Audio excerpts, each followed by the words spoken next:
ভিডিওটিতে ক্লিক করার জন্য আপনাদেরকে জানাই অসংখ্য ধন্যবাদ। আপনারা দেখছেন আপনাদের প্রিয় ইউটিউব চ্যানেল ওয়াও 007। তো ফ্রেন্ড, সবাই কেমন আছেন? নিশ্চয়ই খুব ভালো আছেন। সকলেই চিন্তিত আছেন যে রাজ্য সরকারি কর্মচারীদের আদৌ কি আর ডিএ বৃদ্ধি হবে? কারণ মাননীয় মুখ্যমন্ত্রী তিনি কিন্তু একটি সভা থেকে গান্ধীর যে অনুষ্ঠান ছিল, সেই গান্ধী অনুষ্ঠানের সভা থেকে কিন্তু বলে যে সামনে আমার বাজেট আছে, এরকম বলেই কিন্তু তিনি চুপ করে যান। সামনে আমার বাজেট আছে বলার কারণ কি? কারণ কেন্দ্রীয় সরকারি কর্মচারীদের ডিএ কিন্তু বাজেটে কোনো রকম ঘোষণা করা হয়নি।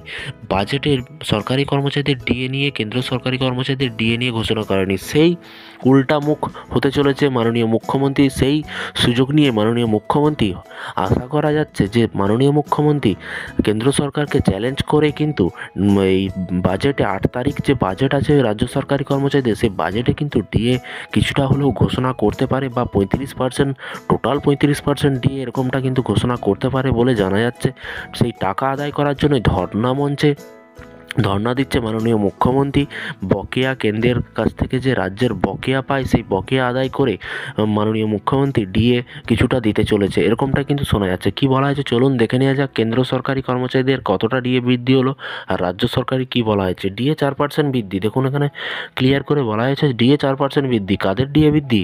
এখানে বলা হয়েছে অন্তর্বর্তী বাজেট পেশ করেছেন কেন্দ্রীয় অর্থমন্ত্রী নির্মলা সীতারামন। তবে কেন্দ্রীয় সরকারি কর্মচারীদের মহার্ঘ ভাতা নিয়ে ঘোষণা করা হয়নি কিছু। যদিও মহার্ঘ ভাতার প্যাটার্ন দেখা হয়, যদি মহার্ঘ ভাতার প্যাটার্ন দেখা হয়, তাহলে কিন্তু দেখা যাচ্ছে যে সাধারণত মার্চ মাসে প্রথমের দিকে মহার্ঘ ভাতা বৃদ্ধি ঘোষণা করা হয়। মার্চ মাসের মহার্ঘ ভাতা বৃদ্ধির ঘোষণা করা হয় মার্চ মাসে প্রথমের দিকে। এবং আরও এখানে বলা আছে, দেখতেই পাচ্ছেন, এই বৃদ্ধি কিন্তু শুধু জানুয়ারি থেকে জুন মাস পর্যন্ত সময়ের জন্য। এই অবস্থান মার্চ মাসে 2024 সালে প্রাথমিকের 4% মহার্ঘ ভাতা বৃদ্ধি ঘোষণা করা হবে বলে আশা করা হচ্ছে। তো ফ্রেন্ডস, বিষয়টি বুঝতে পারলেন। কেন্দ্রীয় কর্মচারীদের আরও 4% বৃদ্ধি হলে টোটাল কিন্তু ডিএর পরিমাণ হয়ে দাঁড়াবে 50%।